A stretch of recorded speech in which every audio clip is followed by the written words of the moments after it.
ഇവിടെ തിരുവനന്തപുരം കോർപ്പറേഷൻ ഭരിച്ചത് 45 കൊല്ലമായി ഭരിച്ചത് LDF ആണ്. 45 കൊല്ലം മുമ്പേ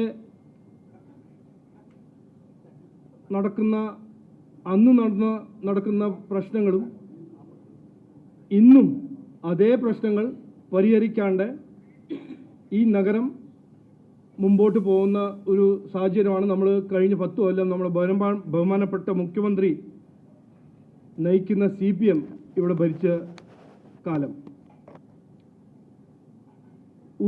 ഞാനിപ്പോൾ പറഞ്ഞ ഓരോ കാര്യം മാലിന്യമാണോ, കുടിവെള്ളമാണോ, സൂവേജാണോ, തെരുവുനായ ശല്യമാണോ, ഇതിനെക്കുറിച്ച് ഒരു പരിഹാരവും കഴിഞ്ഞ 10 കൊല്ലം, ഞാൻ 45 കൊല്ലം അതിനെക്കുറിച്ച് പറയുന്നില്ല, 10 കൊല്ലം നമ്മൾ ബഹുമാനപ്പെട്ട മുഖ്യമന്ത്രി CPM-നെ നയിക്കുമ്പോൾ, കോർപ്പറേഷൻ ഭരിക്കുമ്പോൾ ഇതിൻ്റെ ഒരൊറ്റ പരിഹാരം അവർ ഇതുവരെ സൃഷ്ടിച്ചില്ല, ഒന്നും ചെയ്തിട്ടില്ല. പിന്നെ എന്തിനാണ് ഇന്നും 10 കൊല്ലം ഈ കഴിവില്ലായ്മയും ഭരണമില്ലായ്മയും വികസനമില്ലായ്മയും പ്രീണവും ഇതെല്ലാം ചെയ്തിട്ടും ഇന്ന് പിന്നെ എന്തിനാണ് അവർ വോട്ട് ചോദിക്കുന്നത്? അതിന് പിന്നൊരു കാരണമുണ്ട്. ആ കാരണമാണ് അഴിമതി. LDF-നും UDF-നും ഭരണം പിടിക്കാൻ അവർക്കൊരു ലക്ഷ്യമാണ്, രാഷ്ട്രീയ ലക്ഷ്യമാണ്, അത് എല്ലാവർക്കുമാണ്. പക്ഷേ അവർ ഭരിക്കുമ്പോൾ, അവർ ഭരണം കിട്ടുമ്പോൾ, ജനങ്ങൾ വിശ്വസിച്ച് അവർക്കൊരു അവസരം കൊടുക്കുമ്പോൾ അവർ എന്ത് ചെയ്യുന്നു? അതിൻ്റെ ഒരു ഉദാഹരണമാണ് ഞങ്ങൾ ഇന്ന് മാധ്യമ സുഹൃത്തുക്കളും നിങ്ങളെ വഴി ജനങ്ങളുടെ മുമ്പിൽ ഞങ്ങൾ വയ്ക്കാൻ ആഗ്രഹിക്കുന്നത്. അഴിമതിയാണ് അവരുടെ ലക്ഷ്യം, അഴിമതിയാണ് അവരുടെ രാഷ്ട്രീയം. ഇവർ രാഷ്ട്രീയം ചെയ്യുന്നത് അഴിമതിക്ക് വേണ്ടിയിട്ടാണ്. ഇന്ന് 2 ഉദാഹരണം ഞാൻ മുമ്പോട്ട് വയ്ക്കാൻ പോകുന്നു ഞങ്ങൾ പാർട്ടി. ഒന്ന്, kitchen waste bin corruption, kitchen waste bin അഴിമതി.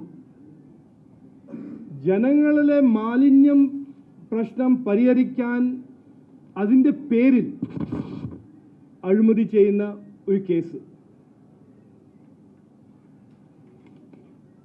രണ്ടാമത്തത്, ഇവരുടെ ഒരു ടെൻഡറിങ് രീതി. എത്രയോ ടെൻഡേഴ്സ്, ഓഡിറ്റ് ചെയ്യാത്ത ടെൻഡേഴ്സ്, അവരൊരു എസ്റ്റിമേറ്റ് ഉണ്ടാക്കുന്നു, ടെൻഡർ ചെയ്യുന്നു. ഇതൊരു ഫിക്സ്ഡ് മാച്ച് ആയിട്ട് അവർ ടെൻഡർ ചെയ്യുന്നത്, ഒരു ഗൂഢാലോചന, അഴിമതിൻ്റെ ഒരു കോൺസ്പിറസി.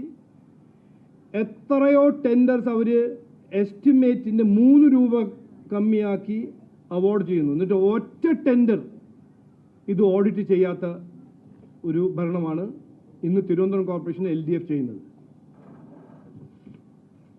ഇതിനു വേണ്ടി ഒരു വീഡിയോ, ഈ തെളിവും, ഇത് എവിഡൻസ് കൊണ്ടാണ് ഞങ്ങൾ പറയുന്നത്. ഇത് അഴിമതി എന്ന് പറഞ്ഞാൽ ഒരു വെറുതെ പറയാനല്ല, ഇതെല്ലാം നടന്ന കാര്യങ്ങളാണ്. ജനങ്ങളെ വിശ്വസിച്ച് ഭരിക്കാൻ ഒരു അവസരം കൊടുത്തപ്പോൾ LDF എന്ത് ചെയ്തു, അതിൻ്റെ ഒരു തെളിവാണിത്. ജനങ്ങളുടെ പ്രശ്നങ്ങളുടെ പരിഹരിക്കേണ്ട പേരിൽ അഴിമതി ചെയ്യുന്ന ഒരു LDF-ഉം UDF-ആണ് നമ്മൾ എത്ര കൊല്ലമായിട്ട് സഹിക്കുന്നത്. അതിനെ മാറ്റണം.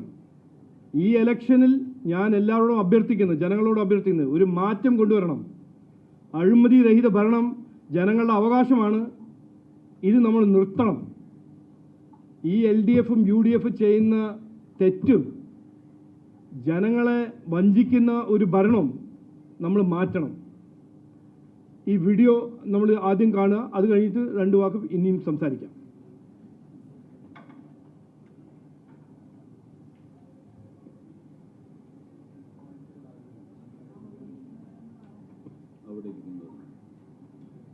ഇവിടെ നോക്കാം.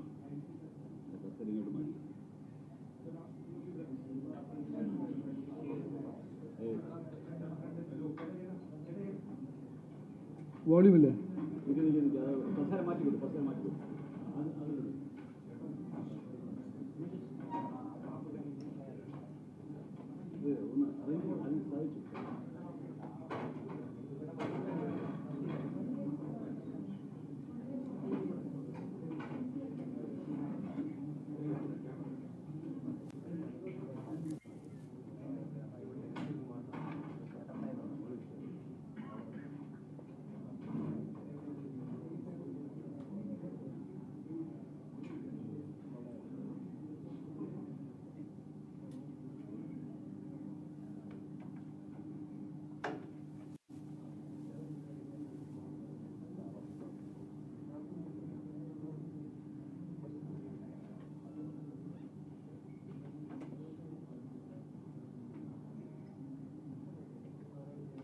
ടെസ്റ്റ് ചെയ്തില്ല.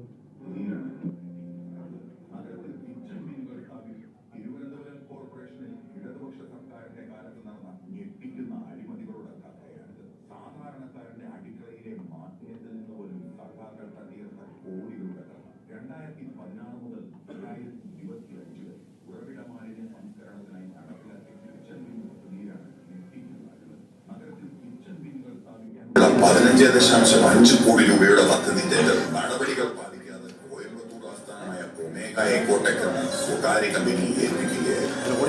3 ലക്ഷത്തിലധികമുള്ള പദ്ധതികൾക്ക് ടെൻഡർ വേണമെന്ന നിയമം അട്ടിമറിച്ചായിരുന്നു നടപടി. 2/12/2016 2869 നമ്പർ ഉത്തരവ് പ്രകാരമാണ് കോടികളുടെ കരാർ ഒമേഗ എക്കോടെക്കിനെ ഏൽപ്പിച്ചത്. എന്നാൽ ശുചിത്വ മിഷനിൽ എംപാനൽ ചെയ്യാത്ത ഒമേഗ എക്കോടെക്കിന് കരാർ നൽകാനാവില്ലെന്ന് ശുചിത്വ മിഷൻ ഡയറക്ടർ 20/2/2017 1570 നമ്പർ കത്തിലൂടെ പിന്നീട് ശാസ്ത്ര സാഹിത്യ പരിഷത്തിന്റെ കീഴിൽ പാലക്കാട് പ്രവർത്തിക്കുന്ന ശുചിത്വ മിഷൻ എംപാനൽഡ് കമ്പനിയായ IRPC കരാർ ഏൽപ്പിച്ചു. താൽപര്യപത്രം പോലും ഇല്ലാതെയായിരുന്നു 25/3/2017 1387 നമ്പർ ഉത്തരവിലൂടെയുള്ള തീരുമാനം.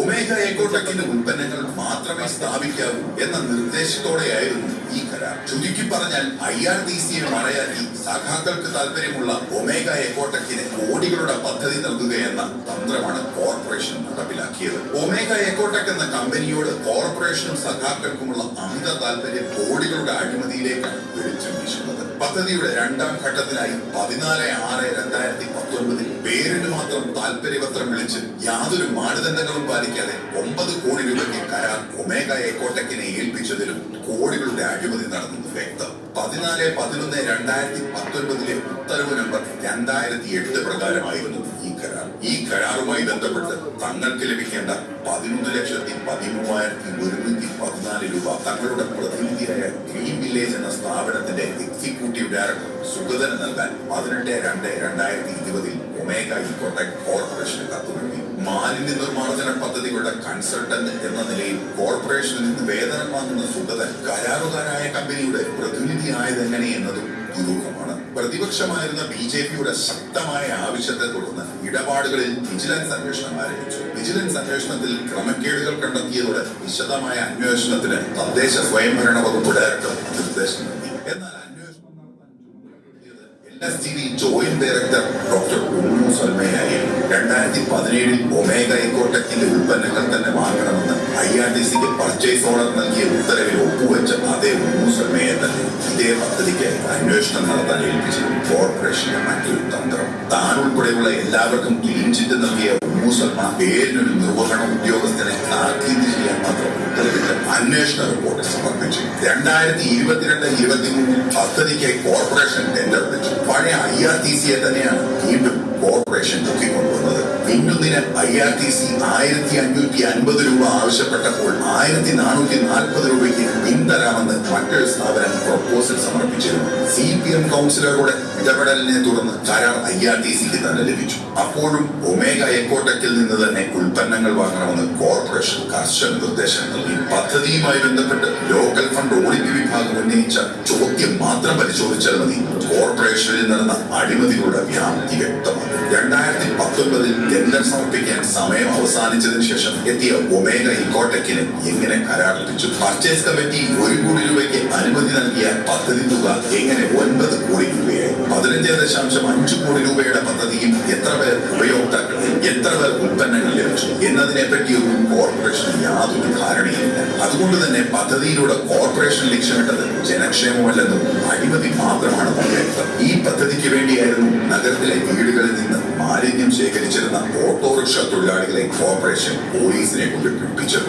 മാലിന്യത്തിൽ മാത്രമല്ല മരാമത്ത് പണിയിലും അഴിമതിയുടെ ദുർഗന്ധമുണ്ട്. തിരുവനന്തപുരം കോർപ്പറേഷനിലെ റോഡ് പണിയിൽ 40% കമ്മീഷൻ. കേൾക്കുമ്പോൾ വിചിത്രമായി തോന്നാം, പക്ഷേ ലോക്കൽ ഫണ്ട് ഓഡിറ്റ് വിഭാഗം കണ്ടെത്തിയ ഞെട്ടിക്കുന്ന സത്യം ഇതാണ്. അതെ, തിരുവനന്തപുരം കോർപ്പറേഷനിൽ നടക്കുന്നത് കോടികളുടെ പകൽ കൊള്ളയാണ്. അഴിമതിയുടെ രീതി വളരെ ലളിതമാണ്. ഒന്നാം ഘട്ടം മരാമത്ത് പണികൾക്ക് വേണ്ട യഥാർത്ഥ തുകയേക്കാൾ 40% അധിക തുക വകയിരുത്തി ഉദ്യോഗസ്ഥർ എസ്റ്റിമേറ്റ് തയ്യാറാക്കുന്നു. എന്നിട്ട് ഈ കരാർ ആർക്ക് നൽകും? CITU നോമിനികളായ കരാറുകാർക്ക് മാത്രം. രണ്ടാം ഘട്ടമാണ് കൊള്ളയുടെ മൂന്നാം ഘട്ടം. പണിക്ക് ചെലവാകുന്ന യഥാർത്ഥ തുക കഴിഞ്ഞ് ബാക്കി വരുന്ന 40% ലാഭം നേരെ CPM പാർട്ടി ഫണ്ടിലേക്ക്. ഇവിടെയും തീർന്നില്ല കൊള്ളയിലെ പാർട്ടി പ്രൊഫഷണലിസം. നിലവിലെ പണിക്കിടയിൽ പുതിയ പണികൾ കൂട്ടിച്ചേർത്ത് റിവേഴ്സ് എസ്റ്റിമേറ്റ് തയ്യാറാക്കി ഖജനാവ് മുഴുവനെ പഠിച്ചു.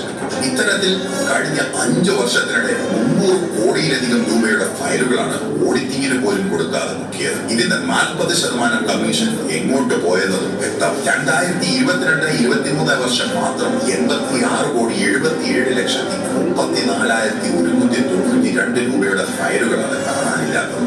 ഓർക്കുക, ഇവിടെ കാണാതെ പോയത് വെറും ഫയലുകളല്ല, ഒരു നഗരത്തിന്റെ വികസനമാണ്, ജനങ്ങളുടെ നികുതി പണമാണ്. അടുക്കളയിലെ മാലിന്യം മുതൽ റോഡിലെ ടാറിൽ വരെ കൈയിട്ട് വരുന്ന ഇടതുപക്ഷത്തിന്റെ ജനവിരുദ്ധ ഭരണം. അതെ, തലസ്ഥാനത്ത് നടന്നത് ഭരണമല്ല, പാർട്ടി ഫണ്ട് നിറയ്ക്കാനുള്ള സംഘടിത പകൽക്കൊള്ളം മാത്രമാണ്.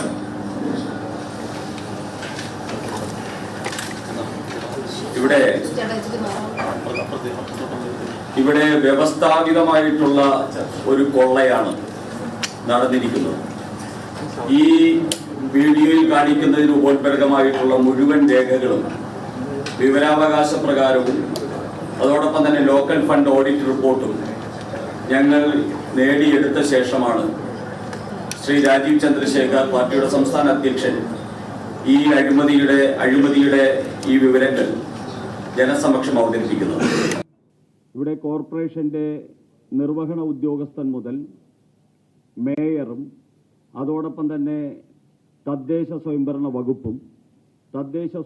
വകുപ്പ് മന്ത്രിയും ഉൾപ്പെടെ അടങ്ങുന്ന ഒരു ഗൂഢസംഘമാണ് ഇത്രയും കാലമായി പ്രശാന്തിന്റെ കാലഘട്ടത്തിലും അതോടൊപ്പം തന്നെ ആര്യ രാജേന്ദ്രന്റെ കാലഘട്ടത്തിലും ഈ കൊള്ളയ്ക്ക് ഈ തിരുവനന്തപുരം നഗരത്തിൽ നേതൃത്വം നൽകിയത്. നഗരസഭയിലെ അഴിമതിക്കാരെ രക്ഷിക്കാൻ സംസ്ഥാന സർക്കാർ എങ്ങനെ ഇടപെടുന്നു എന്നതിന്റെ ഏറ്റവും പ്രധാനപ്പെട്ട ഉദാഹരണമാണ് ഈ രേഖപ്രകാരം കാണുന്ന ഡോക്ടർ ഉമ്മു സൽമയെ നിയമിച്ചതുമായി ബന്ധപ്പെട്ട വിഷയം. ഉമ്മു സൽമയായിരുന്നു കിച്ചൺ ബിൻ കൊണ്ടുവരുന്നതിനു വേണ്ടി ഈ കമ്പനിയെ കോയമ്പത്തൂർ ആസ്ഥാനമായിട്ടുള്ള ഒമേഗയെ ഏൽപ്പിക്കണമെന്ന് ഉത്തരവ് ഇട്ട ആൾ. ആ ഉമ്മു സൽമയെ IRTC വഴി ആ ഉമ്മു സൽമ ഒമേഗയ്ക്ക് ഏൽപ്പിക്കണമെന്ന് ഉത്തരവിട്ട ആളിനെ തന്നെയാണ് ഇതിനെ സംബന്ധിച്ചുള്ള ആരോപണം വന്നപ്പോൾ വിജിലൻസ് അന്വേഷണം BJPയുടെ ശ്രീ VV രാജേഷ് ഉൾപ്പെടെയുള്ള ശ്രീ MR ഗോപൻ ഉൾപ്പെടെയുള്ള BJPയുടെ കൗൺസിലർമാർ കോർപ്പറേഷനകത്ത് നടത്തിയ പോരാട്ടത്തിനെ തുടർന്ന് വിജിലൻസ് അന്വേഷണം നടത്താൻ നിർബന്ധിതമായപ്പോൾ ആ വിജിലൻസ് അന്വേഷണത്തിന്റെ ഹെഡായിട്ട് വെച്ചതും അന്ന് ഈ അഴിമതിയുടെ പങ്ക് പറ്റിയെന്ന് വിശ്വസിക്കാവുന്ന ഡോക്ടർ ഉമ്മു സൽമയെ തന്നെയാണ്. അപ്പോൾ ഇത് കോർപ്പറേഷൻ മാത്രം നടത്തുന്ന ഒരു അഴിമതിയല്ല, ഇത് സംസ്ഥാന സർക്കാരിന്റെ ഉൾപ്പെടെ നേതൃത്വത്തിലുള്ള ഒരു ഗൂഢസംഘം. തിരുവനന്തപുരത്തെ മാലിന്യം എന്ന് പറയുന്നത് മാർക്സിസ്റ്റ് പാർട്ടിയുടെ അഴിമതി നടത്താനുള്ള ഒരു ഇന്ധനമാണ്. CPIM എന്ന് പറഞ്ഞാൽ കമ്മ്യൂണിസ്റ്റ് പാർട്ടി ഓഫ് ഇന്ത്യ, ബ്രാക്കറ്റിൽ മാർക്സ് എന്നതിന് പകരം മാലിന്യം എന്നാക്കേണ്ട അവസ്ഥയിലാണ് തിരുവനന്തപുരത്തെ മാർക്സിസ്റ്റ് പാർട്ടിയുടെ നേതൃത്വത്തിലുള്ള ഈ കോർപ്പറേഷന്റെ പ്രവർത്തനം. ഇവിടെ ഈ രേഖകൾ കേരളത്തിലെ ഏത് പൊതുപ്രവർത്തകരും ഈ നഗരത്തിലെ ഏത് വോട്ടർക്കും BJP ഈ പാർട്ടി ഓഫീസിൽ നിന്ന് വെച്ച് ഇവിടുത്തെ ഞങ്ങളുടെ ഹെൽപ്പ് ഡെസ്കിൽ ഈ രേഖകൾ ലഭ്യമാണ്. ഏതൊരു പൊതുപ്രവർത്തകരും ഈ രേഖകൾ ഇവിടെ വന്ന് പരിശോധിക്കാം. ഞങ്ങൾ സോഷ്യൽ മീഡിയ വഴി ഈ രേഖകൾ പുറത്തുവിടുകയാണ്. ഇതിനെ സംബന്ധിച്ച് ഇവിടുത്തെ ഉത്തരവാദിത്തപ്പെട്ടവർ പറയാൻ ബാധ്യസ്ഥരാണ്. ഇവിടെ ഏറ്റവും പ്രധാനപ്പെട്ടത് ഇതിലെ 300 കോടി രൂപയുടെ ഇടപാടുകൾ, ആ ഇടപാടുകളെ സംബന്ധിച്ച് ഓഡിറ്റിങ്ങിന് പോലും ഫയലുകൾ കൊടുത്തിട്ടില്ല എന്നുള്ളത് അങ്ങേയറ്റം അപകടകരമായിട്ടുള്ള സാഹചര്യം. ഓഡിറ്റിങ്ങിന് ഫയൽ കൊടുക്കാൻ തയ്യാറാകുന്നില്ല കോർപ്പറേഷൻ. അത് ഈ അഴിമതിയിൽ ഭയന്ന് അഴിമതി മൂടിവെക്കാൻ വേണ്ടിയുള്ള വ്യഗ്രതയാണ് ഓഡിറ്റിങ്ങിന് വിടാത്തതിന് കാരണം. 2023 മാത്രം 88 കോടി രൂപയുടെ ഇടപാടുകൾ ഓഡിറ്റിങ്ങിന് വിധേയമാക്കിയിട്ടില്ല. അത് രേഖകൾ വ്യക്തമാക്കിക്കൊണ്ടിരിക്കുകയാണ്. അതുപോലെ തന്നെ ഈ പൊതുമരാമത്ത് വകുപ്പിൽ 2020, 2021, 2022, 2023 ഈ 4 വർഷങ്ങളിലെ പൊതുമരാമത്ത് വകുപ്പിൽ നടന്നിരിക്കുന്ന പണികളെ സംബന്ധിച്ച് ഉള്ള രേഖയാണിത്. ഈ രേഖയിലാണ് വലിയ കൃത്രിമം നടന്നിരിക്കുന്നത്. എല്ലാ പൊതുമരാമത്ത് ടെൻഡറുകളും 40% കൂട്ടിയാണ് വിളിക്കാറുള്ളത്. ഈ 40% പാർട്ടിക്കാണ്, 40% CPM-നാണ്. ആ CPM-നുള്ള 40% കൂട്ടിയാണ് ടെൻഡറുകൾ വിളിക്കാറുള്ളത്. ആ ടെൻഡറുകൾ വിളിച്ചതിന് ശേഷം ആരെയോ ബോധ്യപ്പെടുത്താൻ വേണ്ടി ഒരു റിവിഷൻ നടത്തും. ആ റിവിഷൻ നടത്തുന്നത് വളരെ രസകരമായിട്ടാണ്. ഞാനൊരു 4 കണക്കുകൾ മാത്രം ഇവിടെ സൂചിപ്പിക്കാം. ഇവിടെ ഈ FES 5176/18 എന്ന് പറയുന്ന ഒരു ഫയൽ പ്രകാരമുള്ള ടെൻഡർ, അതിലെ ഒറിജിനൽ എസ്റ്റിമേറ്റ് എന്ന് പറയുന്നത് 30 ലക്ഷം രൂപയുടെ എസ്റ്റിമേറ്റാണ്. അത് റിവൈസ്ഡ് എസ്റ്റിമേറ്റ് എന്ന് പറയുന്നത് 29,99,551 രൂപ. അതായത് റിവൈസ് ചെയ്തത് കേവലം 459 രൂപ, 449 രൂപയാണ്. 30 ലക്ഷം രൂപയുടെ 40% കൂട്ടി മാർക്സിസ്റ്റ് പാർട്ടിക്ക് വേണ്ടി ഉണ്ടാക്കിയ ടെൻഡറിൽ റിവൈസ് ചെയ്തത് 451 രൂപയ്ക്കാണ്. ഇതാണ് ഒരു ഉദാഹരണം. രണ്ടാമതായിട്ട് FES 4503/19 എന്ന് പറയുന്നൊരു ഫയൽ, അത് 15 ലക്ഷം രൂപയുടെ ടെൻഡറാണ്. അതിൽ റിവൈസ് ചെയ്തിരിക്കുന്നത് 14,99,998 2 രൂപയാണ് റിവൈസ് ചെയ്തിരിക്കുന്നത്. 2 രൂപ. ഇതിലെ തമാശയാണോ, ഇത് ക്രൂരതയാണോ, വഞ്ചനയാണോ, ചതിയാണോ, പകൽ കൊള്ളയാണോ എന്ന് ഈ തിരുവനന്തപുരം നഗരത്തിലെ ജനങ്ങളാണ് തീരുമാനിക്കുന്നത്. പച്ചയായി വെള്ളരിക്കാപ്പട്ടണം പോലെ ആരും ചോദിക്കാനും പറയാനുമില്ല. ഞങ്ങൾക്ക് എന്ത് കൊള്ളയും ഈ തിരുവനന്തപുരത്ത് നടത്താം, ആരുണ്ട് ചോദിക്കാൻ എന്നൊരു അഹങ്കാരത്തിൻ്റെ കൊള്ള സംഘമായിട്ട് തിരുവനന്തപുരം നഗരസഭ ഭരിച്ച മാർക്സിസ്റ്റ് പാർട്ടി മാറി എന്നതിന് ഇതിലപ്പുറം ഒരു ഉദാഹരണം ആവശ്യമില്ല. മറ്റൊരു ഫയല് 20 ലക്ഷം രൂപയുടെ 6636/19 എന്ന് പറയുന്ന ഫയൽ 20 ലക്ഷം രൂപയാണ്. അതിന് റിവൈസ് ചെയ്തിരിക്കുന്നത് 19,99,625 375 രൂപ റിവൈസ് ചെയ്ത കണക്ക്. അപ്പോൾ ഇത് പകൽ കൊള്ളയുടെ ഒരു ചരിത്രമാണ്. 4 വർഷത്തെ പകൽ കൊള്ളയുടെ ചരിത്രമാണ് ഈ പൊതുമരാമത്ത് വകുപ്പിനെ സംബന്ധിച്ചുള്ള ഈ ഫയലിൽ. ഇതിലാണ് 300 കോടി രൂപ ഓഡിറ്റിങ്ങിന് വിധേയമാക്കാത്തത്. ഇതിലാണ് പല ഫയലുകളും നഷ്ടപ്പെട്ടിരിക്കുന്നത്, പൂഴ്ത്തിവെച്ചിരിക്കുന്നത് ഇതിനെ സംബന്ധിച്ചുള്ള ഫയലുകളാണ്. അതുകൊണ്ട് തിരുവനന്തപുരം നഗരത്തിൽ നടന്നിരിക്കുന്നത് പകൽ കൊള്ളയാണ്, സമാനതകളില്ലാത്ത കൊള്ളയാണ്, അതിഭീകരമായിട്ടുള്ള കൊള്ളയാണ്. ഈ കൊള്ള സംഘത്തെ തിരുവനന്തപുരം നഗരസഭയിൽ നിന്ന് അടിച്ചു പുറത്താക്കുന്നതുവരെ ഈ നഗരത്തിലെ സാധാരണ ജനതയ്ക്ക് വിശ്രമമില്ല എന്നാണ് BJPക്ക് പറയാനുള്ളത്.